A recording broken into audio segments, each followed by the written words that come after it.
ज्ञान के जिस सूर्य ने आलोक इस जग में किया, ऐसे तपोनिधि संत को शत शत नमन सबने किया।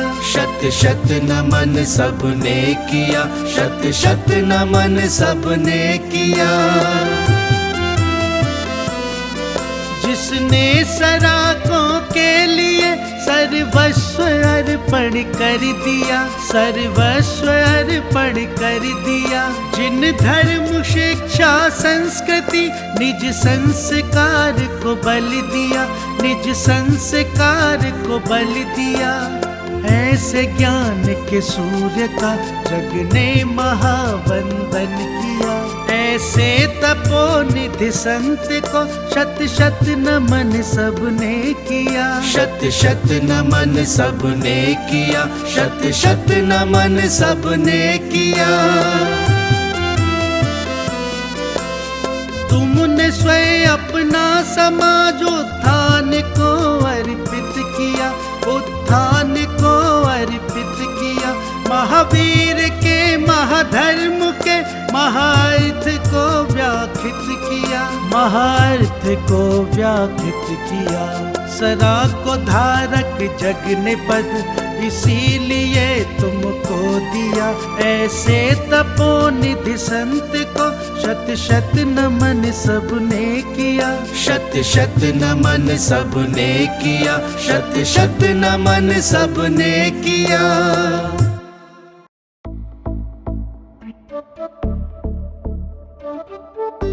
इस कार्यक्रम के पुण्यार्चक हैं श्री राजेंद्र कुमार जैन, श्रीमती मंजू जैन, CS संदीप कुमार जैन, श्रीमती श्वेता जैन, अनुश्री जैन, चिराग जैन, A251-252 लाल कोठी स्कीम, वर्धमान पथ, न्यू विधानसभा के पास, जयपुर 302015 राजस्थान।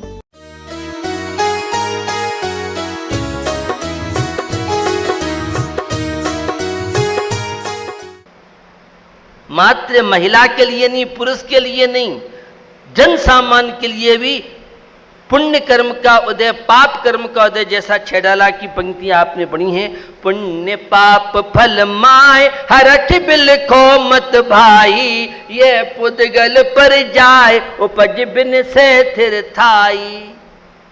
क्या क्या सावधानी की आवश्यकता है? जच्चाओं को, माताओं को, पुरुषों को, सबका सहयोग चाहिए इसमें। ये बहुत बड़ी वैज्ञानिक प्रक्रिया है। तो भैया अनुकूल प्रतिकूलताओं समता, ये तो मन की बात बताई। और वचन की शुद्धि रखें, कम से कम बोलना चाहिए। ज़्यादा बोलोगी तो बच्चा बाचल हो सकता है, गर्भ से सूर्य खतरा पैदा हो सकता है। ये ध्वनि प्रदूषण आजकल कई पक्षियों के गर्भ के गिराने में कारण बन रहा है। ये टावर की जो विकिरण है, रेडिएशन है, ये बहुत ज़्यादा खतरनाक चीज़ें हैं।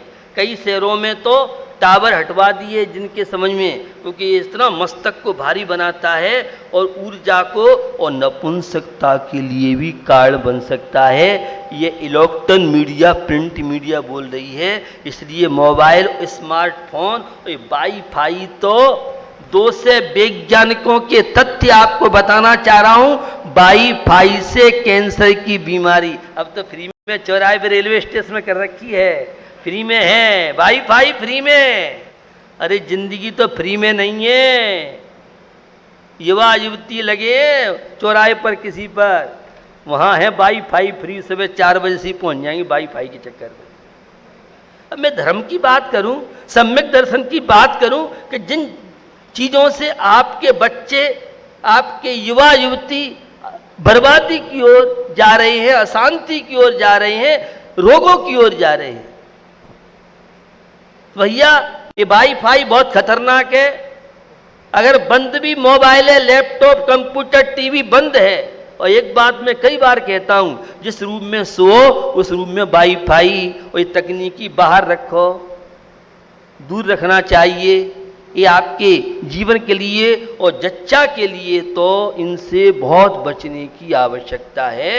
और तुम मोबाइल में लगी रहोगी तो गर्भ शिशु सारा शिक्षण ले रहा है और जन्म होते ही पहले उसे मोबाइल चाहिए, बाद में मम्मी और पापा चाहिए। देख रहे हो आप, मैं माताओं की सुनता हूँ, पूरे देश की माता परेशान है। बालक बालिका बिना मोबाइल के, टीवी देखे बिना वे भोजन नहीं करेंगे, दूध नहीं पिएंगे। ये सब क्यों हो रहा है? ये सब हमारी आपकी। तो माँ और पिता दोनों को इन सब चीज़ों की, अब कहाँ किसको है? आप भी कौन सी शताब्दी की बात करते रहते हो आगरा में बैठ करके। ये प्रारंभ तो मॉडर्न हो गया, कुछ भी करो, कैसा भी करो, भोगा बेटा, जाओ डॉक्टर चक्र काटो, मत मानो हमारी, मत मानो घर वालों की, बड़े बूढ़ों की, भोग रहे परिणाम। लड़के लड़की कितने परेशान हैं, भाग रहे हैं, डिलीवरी नहीं हो रही है, दिन नहीं चढ़ रहे हैं, हमें क्या क्या, रोज मेरे पास तो सुबह शाम तक युवा युवती घटना आती है। ये सब जीवन की लापरवाही है, दैनिकचर्या की लापरवाही है, खान पीन की लापरवाही है। हमारे परिवारों के जो संस्कार थे, हमारे यहाँ आचार विचार थे, ये सब सुरक्षा थी, जिसे लोगों ने रूढ़ी परंपरा कह के उपेक्षा कर दी। उसके परिणाम आज हमारे बच्चे बच्चियां, युवा युवती कैसे भोग रहे हैं। सदग्रस्त बनना, एक श्रावक बनना, ये हमारी सुरक्षा थी, तन की सुरक्षा थी, परिवार की सुरक्षा थी, बच्चे बच्चों की सुरक्षा थी। तो भैया मौन, ज्यादा बोलना नहीं चाहिए, ज्यादा तेज आवाज के कोई भी प्रसंग नहीं सुनना चाहिए। मोबाइल की घंटी, अरे अब तो इतनी तेज आवाज आए, और गर्भस्थ शिशु के साथ क्या होता नहीं होता है आप नहीं जानते होंगे। तो ये, और बिना प्रयोजन के नहीं बोले, आवश्यक सीमित बोलना चाहिए। और किसी से कटु शब्द बिना गाली दिए तो शब्द निकलते नहीं। आगरा की बात नहीं कर रहा हूं, आप तो सब समझदार धर्मात्मा है, सोचिए बिचारी, अरे बोलो, मधुर बोलो, प्रिय बोलो, अच्छी चीज बोलो। हम कोई मुनि महाराज थोड़ी है। भाषा समिति आपके लिए, अरे भाषा समिति सबके लिए है।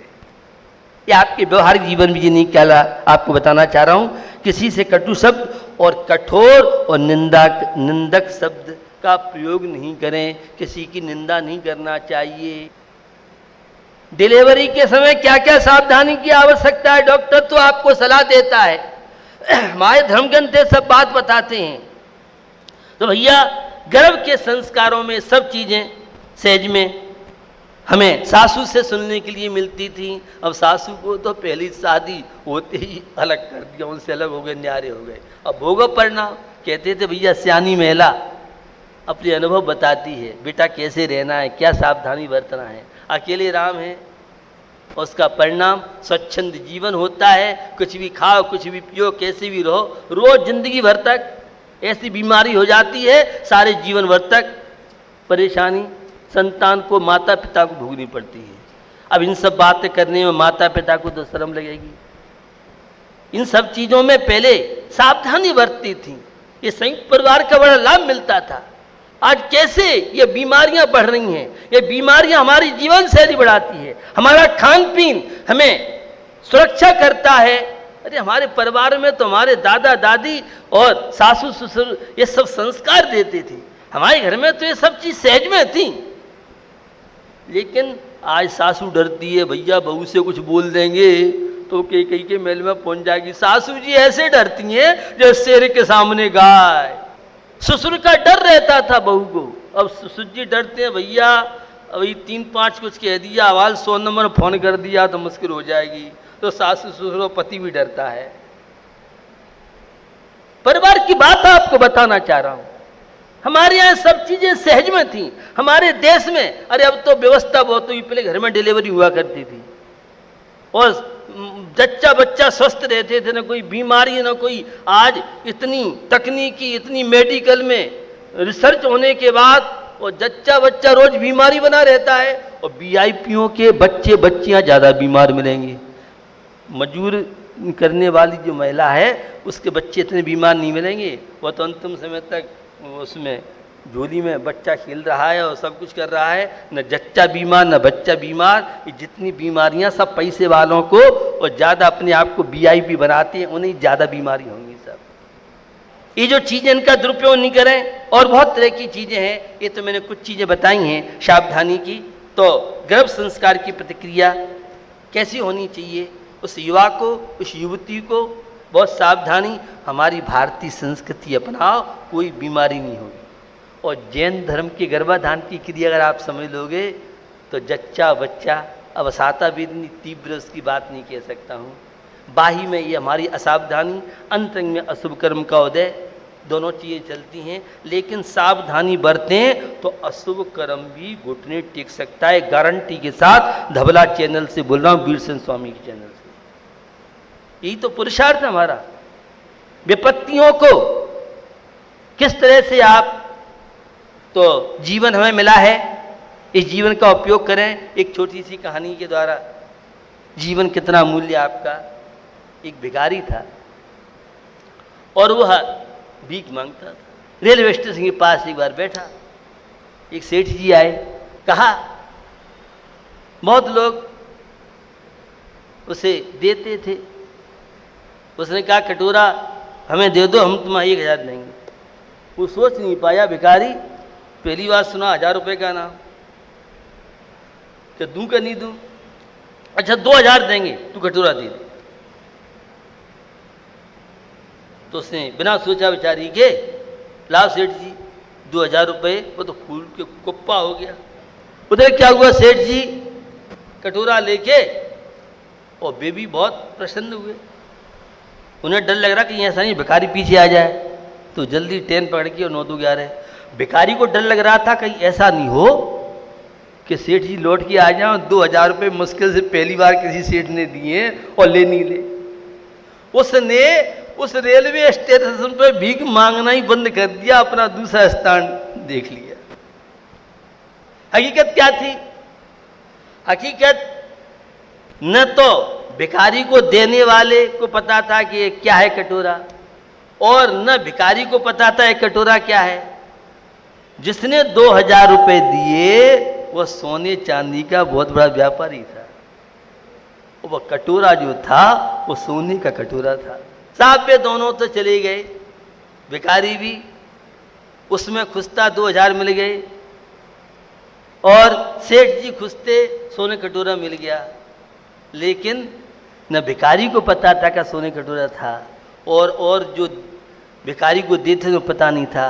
भैया हमारी मनुष्य पर्याय भी बहुत कीमती है, हम और आप इसकी कदर नहीं कर पा रहे हैं। कदर जिन्होंने की वे जीवन में महान बन गए। तो भैया इस मनुष्य पर्याय की कीमत को समझो, इस जैन धर्म की कीमत को समझो, बड़ा बहुमूल्य है। आज प्रातःकाल, कल तो मैं सुन रहा था कि प्राचार्य जी नरेंद्र प्रकाश जी का स्वास्थ्य खराब है। मेरे पास उनके परिवार के लोग आए।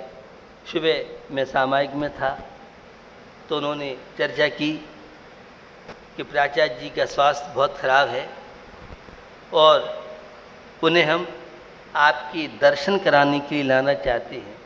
तो मेरा इन सब चीज़ों में बहुत इंटरेस्ट है। समाधि मरण है, साधुओं की परिचर्या सेवा हो, कोई वृद्ध के लिए कोई दीन दुखी परेशान है, तो मुझे ये सब चीज़ों बहुत रुचि रहती है।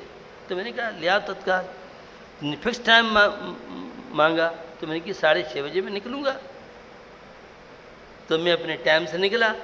अब मैं निकला तो बाहर जाने को हुआ। मैंने पूछा भाई प्राचार्य जी को आना था, तो उनकी वो चौराहे पे आ गए और तो मैं थोड़ा थमा भी, चलो उनकी पहले आ रही है तो उनको देखूं क्या उनकी स्थिति है।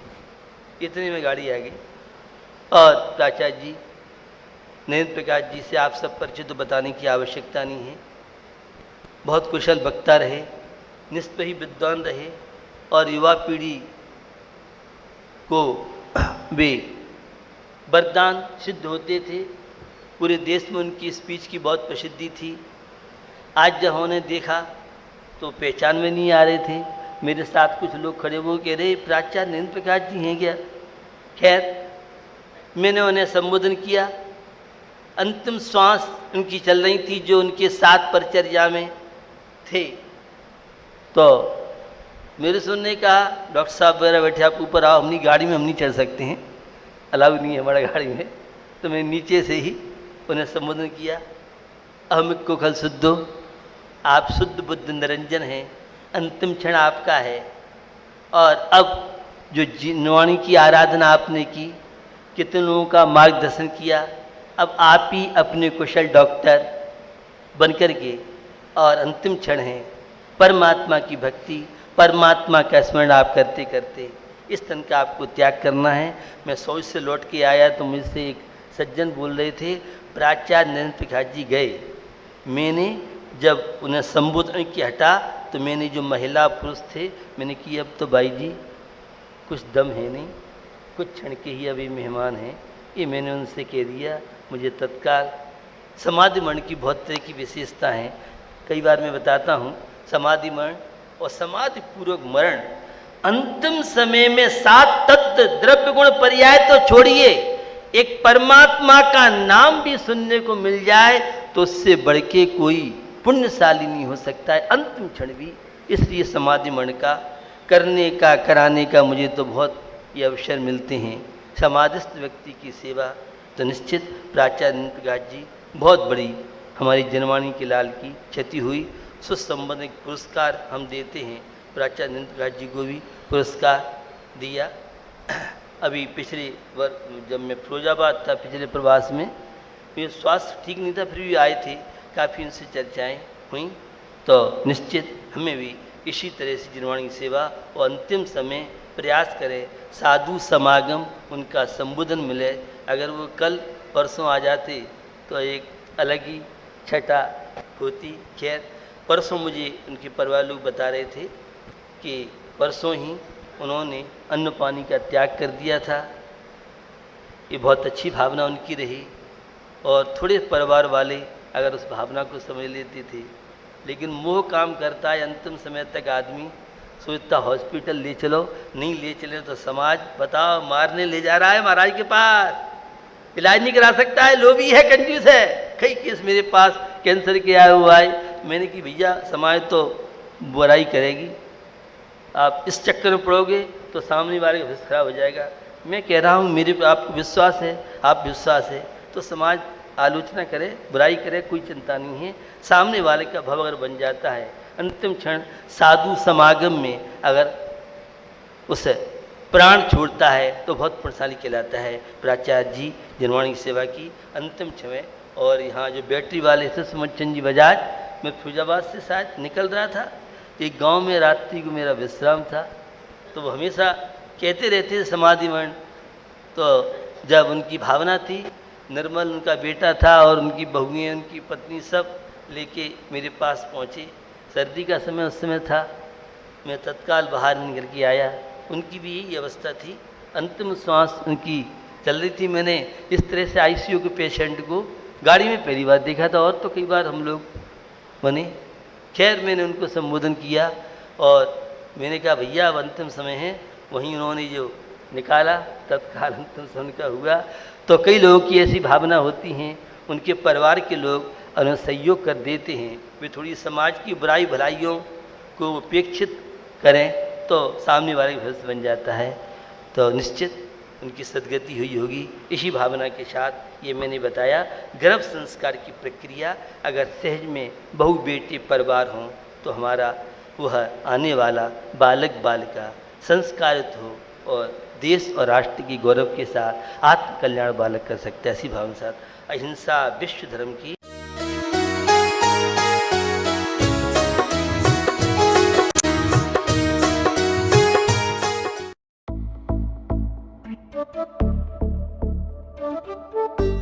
इस कार्यक्रम के पुण्यार्चक थे श्री राजेंद्र कुमार जैन, श्रीमती मंजू जैन, CS संदीप कुमार जैन, श्रीमती श्वेता जैन, अनुश्री जैन, चिराग जैन, A251-252 लाल कोठी स्कीम, वर्धमान पथ, न्यू विधानसभा के पास, जयपुर 302015।